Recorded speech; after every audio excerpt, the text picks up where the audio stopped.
The starting gun has fired for early elections in Germany, triggered by a no-confidence vote in the German parliament. A vote called by centre-left Chancellor Olaf Scholz, and a vote he knew he would lose. Scholz now begins the fight for his political life against the conservative Friedrich Merz. It's already shaping up to be a tough campaign in tough times for Germany, with a war in Ukraine, a new president in the United States, and a broken economy at home.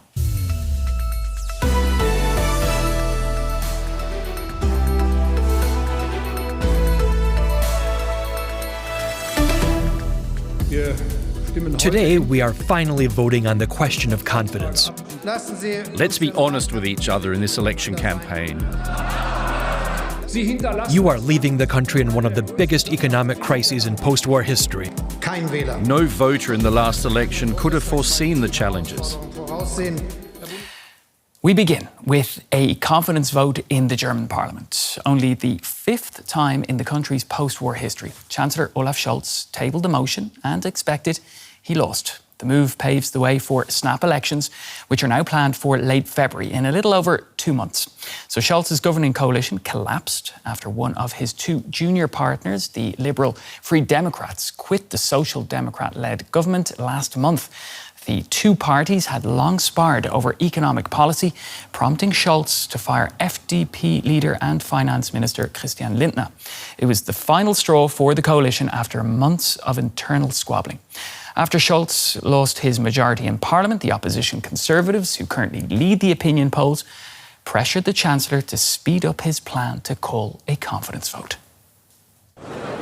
As the members of Germany's parliament gathered on Monday, no lack of confidence was visible on the face of Olaf Scholz. The Chancellor put the confidence question to the Bundestag, only the sixth time this has happened. But his aim was to lose the vote, paving the way for an early election, which he's already campaigning to win.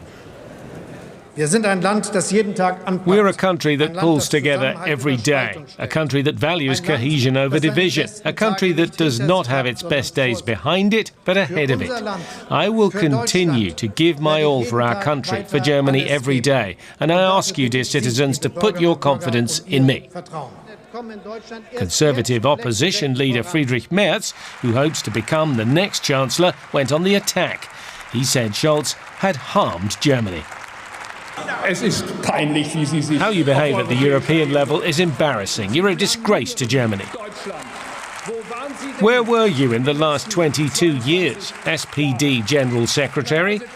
SPD Labour Minister? SPD Finance Minister? SPD Chancellor?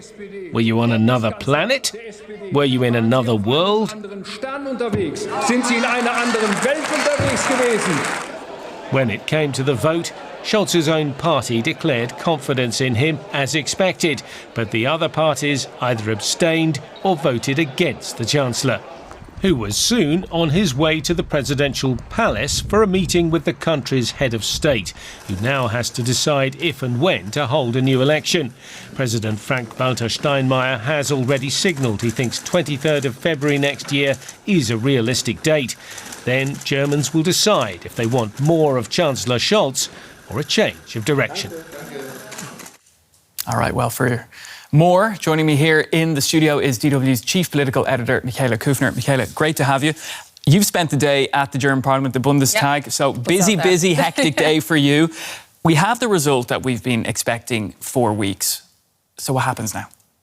Well, the interesting thing is it sounds like it was a defeat for Olaf Scholz, but this was actually exactly what he wanted. He wanted to be voted against. He wanted a declaration of no confidence into him so he can go to the president, as we just saw in those pictures, and request for snap elections.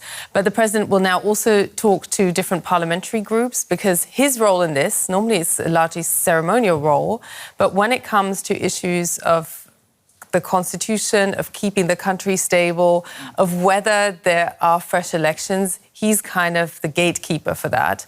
And he will hold talks with the different parliamentary groups to see whether there wouldn't be a possibility to have a different kind of coalition.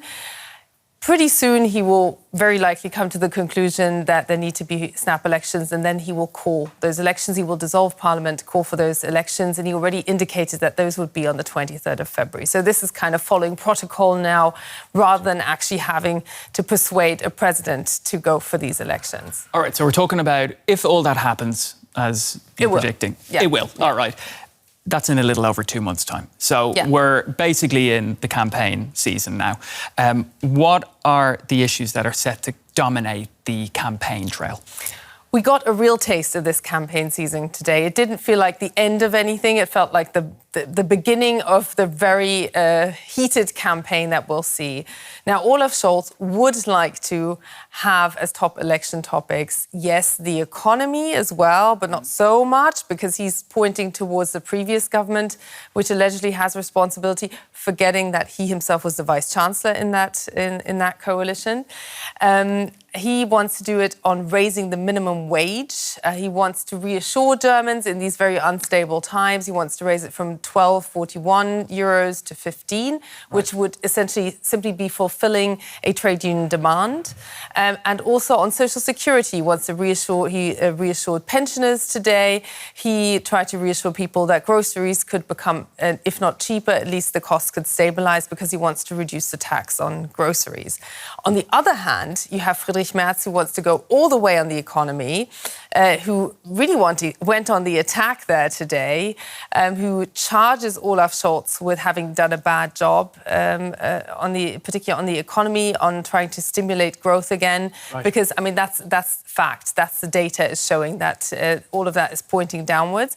But his approach is to want to reduce taxes and to thereby create a new dynamism in the German economy. And that's where these are kind of the opposite ends. And that's where we'll see the heated campaign. But if migration comes into it, which we do expect, this is something that's very much on Germans' minds, and through what we're seeing take place in Syria, that has a new traction here. There's a debate whether Syrians should go back. Don't we need them? A lot of doctors. Does society not need them? That's something where the far-right AfD party, the Alternative for Germany, could score some points as well. Right, so there's plenty of issues there. Economy seems to be coming up time and time again. And we've seen the polls. Scholz's Social Democrats have been trailing, to say the least. The Conservatives are way ahead compared to the Social Democrats. I think you've touched on some of the issues there, but what are the key areas that have led to this very poor performance in recent polls for Scholz and the Social Democrats?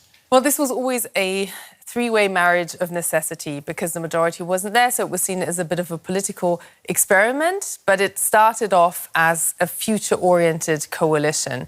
Then, very soon, they were hit with that attack by Russia on Ukraine. So that was the Zeitenwende. That's where Olaf Scholz committed 100 billion euros to Germany's military, and basically declaring a completely new period that we're in, a new era.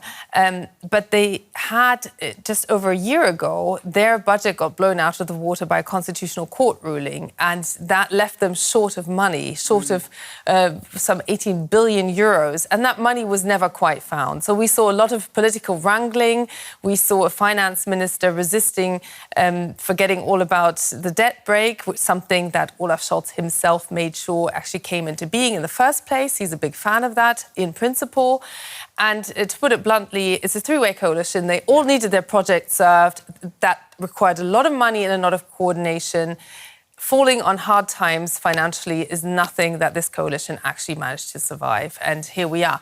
And we're talking about this election campaign being on issues, but it's really very much going to be on personality. And I think we saw those coming through there right now. Absolutely. Olaf Scholz has pretty bad polling, and that's what he needs to bounce back from to have any chance. His Social Democrats are around about 20%. The Conservative CDU, CSU is around 30%. The far-right Alternative for Germany is also around about 20%. So this is where we'll see the major shift, although I have to add the far-right Alternative for Germany will not show up as any part of any coalition here in Germany, because the other parties simply don't want to work to them. But look, I mean, the Social Democrats, currently at 17, depends on which pollster you look at. But those are the possibilities. And the Greens at 11 really are feeling the pain of having been in this coalition with the Free Democrats fighting for their political life. They need to make that 5% threshold. And that's what Olaf Scholz charges his finance minister with, Christian Lindner, who decided, and this was leaked, that there was a plan to actually leave this coalition, but he wanted to get fired. He didn't want to be seen to be leaving this coalition. You mentioned the AfD, you've mentioned it a couple of times there, and you said that they will probably not end up in a coalition government, right? But for sure, yes. For sure, there you go. So, but could they influence then, we'll say, policy in some way, shape or form? Absolutely. I mean, ever since, they've existed for more than a decade now. In 2015, they got a real new lease of life and a real new issue that they've been politically growing on ever since, which is the arrival of some 1 million Syrians here. The whole migration issue is what made them big. Right. And they already drive the political agenda when it comes to migration. And we see in those regional elections we had this year in 3 eastern states where they were all round about 30%, which is quite a spectacular result for any party in these very fragmented times, that they are a force to be reckoned with, and at the very least, they drive the political agenda to a large degree. Tell us a little bit more about Friedrich Merz. We saw, you were talking before about this personality difference, we'll say, in the parliament. There was certainly a spectacular difference watching it, right? I mean, he certainly didn't hold back in his attack of Chancellor Scholz. Is this the kind of personality that we see coming through from him, or is this sort of a one-off event that we've seen today? No, as you can tell from this exchange that you very nicely put together, the only thing that connects Olaf Scholz and Friedrich Merz, the opposition leader, is their mutual contempt for each other. They cannot stand each other. And this is also a large part the reason why they weren't able to get some kind of agreement on migration that could have managed to get migration off the table before we head into an election campaign. So it is their inability and their lack of trust and lack of respect for each other which really came through today. Michaela, we've got 30 seconds, but I want to put one question to you. Are we going to see a big shift in Germany after the end of February? Yes, we will see a different coalition at the very least, but the key issue will it be 2 or 3 parties? We'll keep an eye on that, and I feel we'll be talking many, many times over the coming weeks and months. Sure. Always great to have you. DW's Chief Political Editor, Michaela Küfner. Well, for more analysis, let's bring in Politico's Chief Europe Correspondent, Matthew Karnitschnig. Great to have you on the show. So, as expected, Olaf Scholz lost the vote of confidence. How did we get to this situation, though? Well, at the end of the day, it's really about money, because Scholz's government ended up having a lot less money than it thought it was going to have, tens of billions of euros, about 60 billion euros, that Germany's constitutional court last year said it wasn't going to be able to spend. And this led to a lot of division within the 3-party coalition that Scholz led between his Social Democrats, the Greens, and the Free Democrats, who are a more fiscally hawkish party, and they didn't want to violate Germany's so-called debt brake. And it was really just a matter of time after that constitutional court ruling before the whole thing fell apart. And we saw that happen in November, setting the stage for today's no confidence vote. Well, Matthew, you've essentially hinted at one of the answers to the next question I have for you, which are, what are the key issues that you expect to dominate this upcoming election campaign? Well, I do think that the economy is going to loom very large here, because the German economy is effectively in recession. Germany's been in stagnation since 2019. It's grown in real terms only 0.1%, and many Germans are starting to feel that very, very strongly. And you're also seeing inflation remain sort of higher than most people would like. We've seen that across Europe, of course, in recent years. But most of all, you're seeing now a lot of big companies start to lay off workers by the thousands. We've seen that at VW. We've also seen it at Ford recently, which has a big car plant in Cologne. And so I think these economic issues are really going to feature prominently in this campaign, as well as the social questions, because Scholz's Social Democrats and the left-leaning parties, they want to see more social spending, in fact, to sort of cushion many of the effects of the weak economy. So there's a real debate here going on between the conservatives who want to, sort of loosen the strains on companies and regulations and so forth, and the left side of the spectrum, which, as you would expect, wants more generous social programs. And where the rubber really hits the road is again on this question of how to pay for it all. And I think this is going to dominate the debate here. Well, you've just mentioned the Conservatives there, because the latest polls have the Conservative CDU firmly leading, but they would need to form a coalition. So if they do end up winning, would you see a big shift in direction for Germany, both domestically and internationally?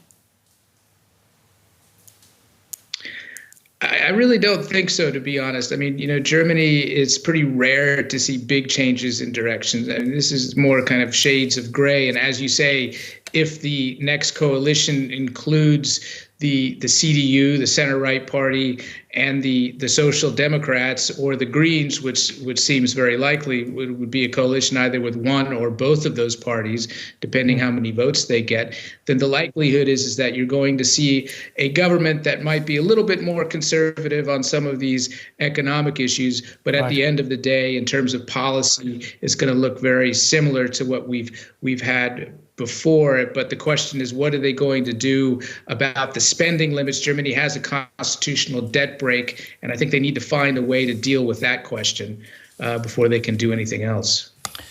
Matthew, I sense we'll be talking again in the coming weeks and months. Matthew Karnitschnig, Politico's Chief Europe Correspondent, thanks for your analysis.